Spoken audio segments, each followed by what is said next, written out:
what everybody is hoping is at some stage Gav will say to me, "Well, David, I'm not sure I agree with you on that." So I'm going to give you the opportunity to do that. We talk about measurement, and then somebody's going to mention KPIs, key performance indicators, Mm. and then someone's going to bring in Goldman Sachs because the whole thing about KPIs, where it started from, in many ways, was under Margaret Thatcher. She brought in Goldman Sachs to say, "How do we do better governance?" And their basic thing was, if you can't measure it, you can't improve it. So let's measure it, then we can improve it. Um, but the thing is, you're trying to measure things which are not fundamentally measurable. Human happiness, satisfaction, customer care. Those are not measurable. And of course, as we know, as soon as you identify something through a KPI, you focus on it and you forget everything else. That is, it is, so do it. So I'm going to be a devil's advocate and say, are we trying to put a cage around the cloud, sort of stuff, in terms of, is that the right metaphor? Is that the right process to go through? And I apologize. I'm not trying to attack the last 9 years of your life, by the way, Jack. But we are here to have a discussion, so let's have a discussion. Feel free to come Absolutely. back on me on that. Yeah, so thank you for asking that kind of question because I wouldn't be at all surprised if there are others listening now or who will listen later who will have the same question in their minds. So, first thing I'd submit is if you aren't already familiar with Douglas Hubbard's work in measurement, I strongly encourage everyone to become familiar with it. He has a series of books on how to measure anything, which is, I think the subtitle is something about measuring things that are considered to be intangible, such as, what we're talking about here. And, he posits, and I agree strongly with, is if it matters, then it's measurable, right? And so when I began trying to develop my, models around measuring cyber risk, that was the concern. The strong majority of people in my profession said, you can't measure cyber risk, it's immeasurable. But now, 20 some years later, thousands of organizations around the world are measuring it and to great effect. So, when you think about, say, happiness, I'd like to think we all agree happiness is an important thing. So, but if you try to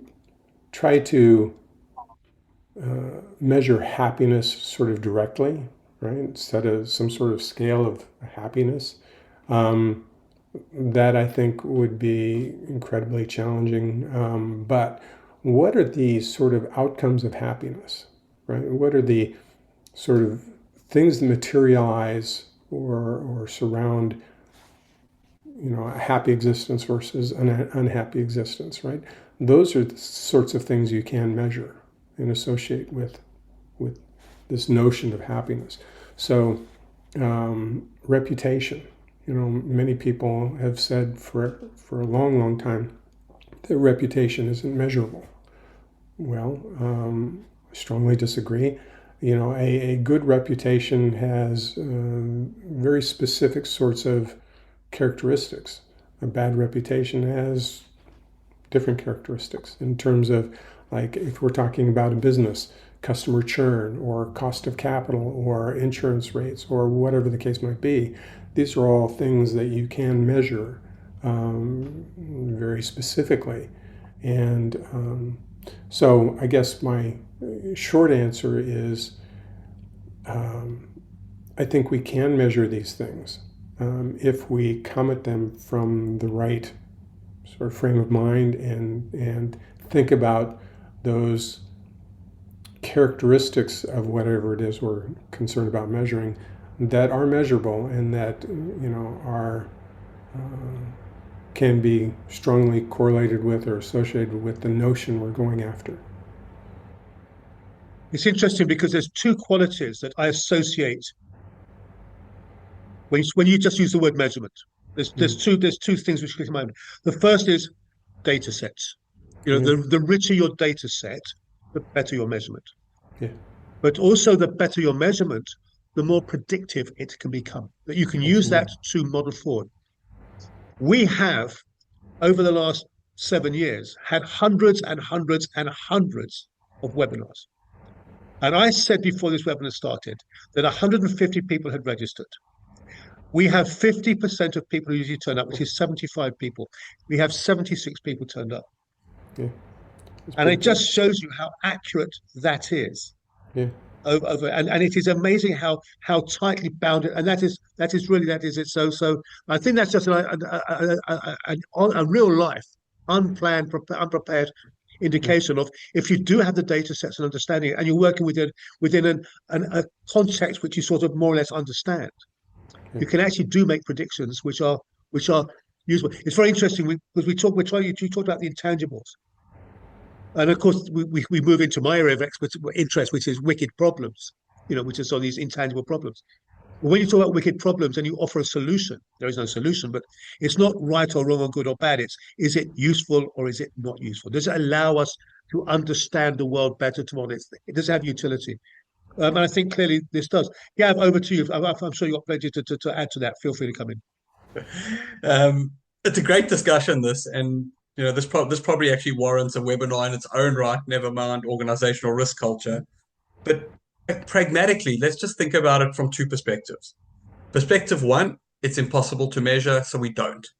Okay, so many organizations over the last 20, 30 years have played that game.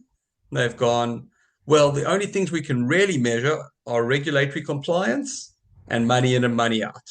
And potentially things, like product reliability or even staff performance, which again is variable because you brought up the KPI piece. So let's assume that was true.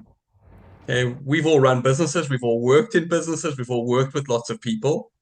If that was the case, then humans would function like robots, and penalties for poor performance would be enough to drive good performance. We wouldn't see an era where employee motivation is critical, where problem solving of our staff members is crucial for high performance. And these sort of things, these intangibles, they are going to be the differentiators as Gen AI, robotics, and automation continue to take hold of all mundane tasks. So moving forward, even if we took the negative view and we went, oh, these are too hard to measure, don't, all you're doing is hurting yourself. If we took the positive view and went, if you measure it, you can move it. If you measure it, you can understand it. And we also accept the fact, and I can quote him because he's on the call. Jack said something to me when we first started talking about risk, that he feels that where the world of risk is now is kind of where medicine was when they were still bloodletting. And that's kind of stuck in my head, because if we are still looking at risk departments as separate parts of an organization that have to form almost a compliance tick and flick role. Often they're swallowed up or squashed between governance and compliance. And risk is literally just the way we do governance and compliance, not the way we enable strategy, make better decisions, achieve objectives, adapt, innovate, and thrive. So if we look at a baseline, and let's just assume that humans are biased, which we know we are, and let's assume all measurement tools are flawed. Okay? You're still better off measuring, even if your measurement is slightly wrong, than not measuring, because you have a baseline to work from.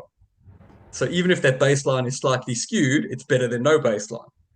So long story short story with this stuff is, if we don't start incorporating these incredibly important human aspects into the way we tackle risk and run our organizations, the result is going to be either organizations won't stay around because they're going to be disrupted. They're not going to be competitive enough compared to the organizations that are. They're not going to be able to attract and retain talent. And their decision-making is going to be far poorer. So there's almost no place for organizations who want to thrive in the world that's here today and the world we're moving to if they don't accept that we need to bring this human componentry in. And to be honest, risk is a little late to the game. If you look at the domains of safety, for example, they've embraced psychosocial risk, and they've been digging into human performance quite far in advance of where the risk sector is. So we've got a bit of catch up to do, but it's a massive opportunity. If we get this right, we actually get risk enablement spreading through the way humans make decisions across the board, not just in their organization. And I think looking around, we can probably all agree that the world could use some better decision making. That's probably the cue for the next piece.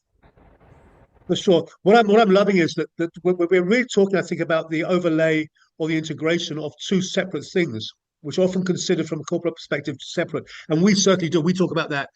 So when we talk with our clients or partners, whatever, we say that any organization in the world now is basically asking itself two questions. The first is, what is it we do, and how can we do it better? So I think this is what we're talking about. What is it we do? How can we do it better? That is incremental, and it is process driven, and it's basically engineering. You engineer a solution, you try and impose it.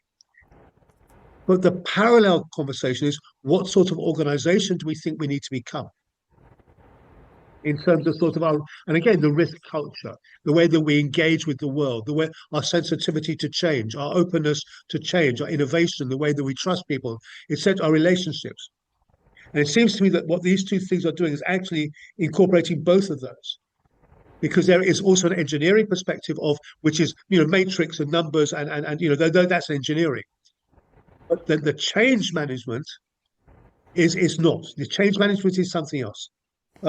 So as we move into the second half of our discussion, because half an hour has gone already, Jack, the question often is, as you alluded to, is the so what? Okay, I get it. So what? So let's talk. Let's now move into what we're talking about in terms of trying to create not only change management, but in some cases transformational change management. So how do we do that? How do we become part of an active, proactive, utility-based, value-based part of the organization in terms of that process management moving forward?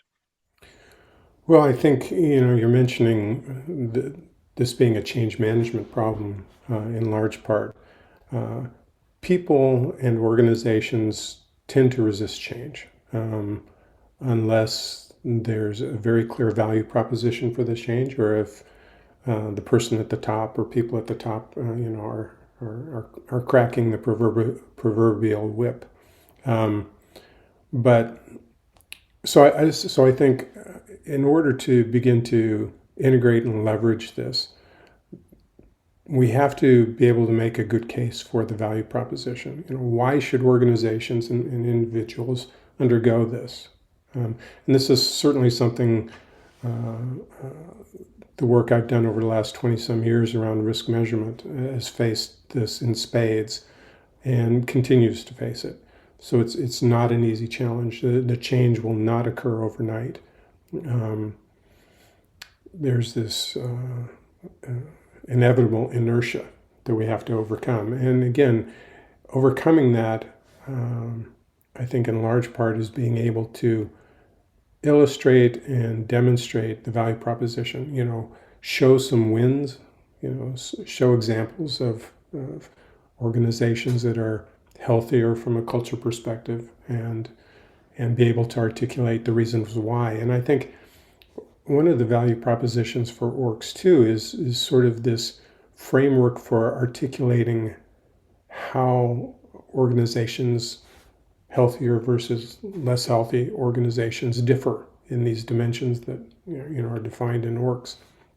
So it's, I think it begins with understanding the value proposition, and then being able to articulate and evaluate and explicitly focus on those dimensions of what underlies culture that allow you to make progress, measure that progress, have hard conversations around those dimensions and the goals. So, Gav, thank you, Gav. So it's really interesting because the comment was made earlier that we're integrating domains. So realistically, if you just take the word risk and you take the word culture, we're bringing what might have been considered human resource type thought or methodology together with what might have been considered actuarial or more scientific measurement from the risk side of things, noting that modern risk management really evolved from the insurance sector. But by putting those two together, one of the things we've done is we've confused both departments. Kind of do risk people own culture, or does HR own risk culture? But simplistically put, We have so much research in the field of organizational high performance and high performing HR activities that motivated, engaged staff will often produce between 50 and 100% better output than demotivated and disengaged staff. So if we take the risk piece out of it and we just talk about culture, an engaged culture will get you higher performance, which gets you higher outputs. So there's your first metric. The second piece, though, is why bother with a risk management function at all if you don't want to have better decisions being made? So the real value, if we get the risk culture piece right, is not just motivation and performance, which will drive outputs. It's better decision making, which will drive innovation. Yeah, and I can say this with confidence. I've done this in my own businesses, and it's not easy. It's hard. There's also change fatigue that I'd probably say almost every human on the planet is going through at the moment, and will continue to go through at the rate of change we're going. So simplistically, to answer your question, I think there's two things we want to achieve. Sustainable high performance during business as usual, and most organizations are failing with that.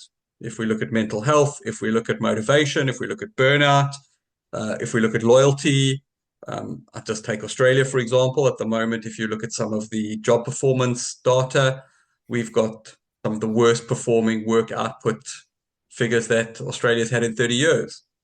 And many of those things are COVID hangover, global instability. There are so many intersecting pieces. But realistically, even if we could be highly reliable, it's not enough to thrive in today's world because we keep getting disrupted. So there's two pieces there, right? We want to get sustainable high performance, but we want to be able to thrive through disruption. And the real differentiator to thrive through disruption is not going to be technology, and it's not going to be process, because all our competitors can do the same. They can get the same technology usually and adopt similar processes. You'll see the real force multipliers in the organizations that get the people, process, and tech not just functioning, but aligned and synchronized. Because, and this is probably the last point on that, one of the big risks we face is that we have this perception that we have one fixed picture of a high-performing risk culture, where in reality, the world is changing around us all the time. We need an adaptive risk culture. Sometimes we need to pursue risk, other times we need to not. So risk culture, I think, in the modern world today is significantly different to what it would have been pre the internet age and pre the AI boom we're going through.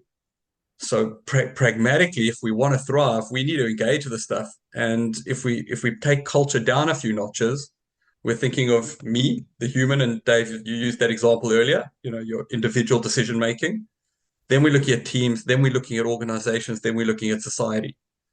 And one term that describes all of that is culture. It's interesting because I'd like to just bring something from a parallel discussion, which would be about resilience. I imagine that when we talk about culture, we talk about resilience. There's many things. I'm involved in the UK and also in other places, but certainly in the UK and in multiple national level resilience activities. And something's changed very interesting over the last 3 or 4 years, certainly before COVID. And that is that resilience used to be seen as a process driven. You have a process to create resilience. Now, resilience is almost always talked as whole of society resilience. It has to be taken on a holistic whole of society resilience. But one of the things I say is that resilience is like becoming fit. If you want to become, you've got to pay ahead. You can't just be fit. You've got to become fit. But if you want to become fit, it helps if you're fundamentally healthy. If you're fundamentally healthy, becoming fit is an option. If you're fundamentally unhealthy, then becoming fit is not your issue. There's other issues you have to deal with. And I look at both the society around us and the organizations that we all work with. Many of them are fundamentally unfit. I mean, their dysfunctionality is built into them on a DNA level. And so what you really would do is we don't want to start from here. We've got to go back to, if you've got rotten wood, you've got to cut back the rotten wood until you find some strong wood to build up on.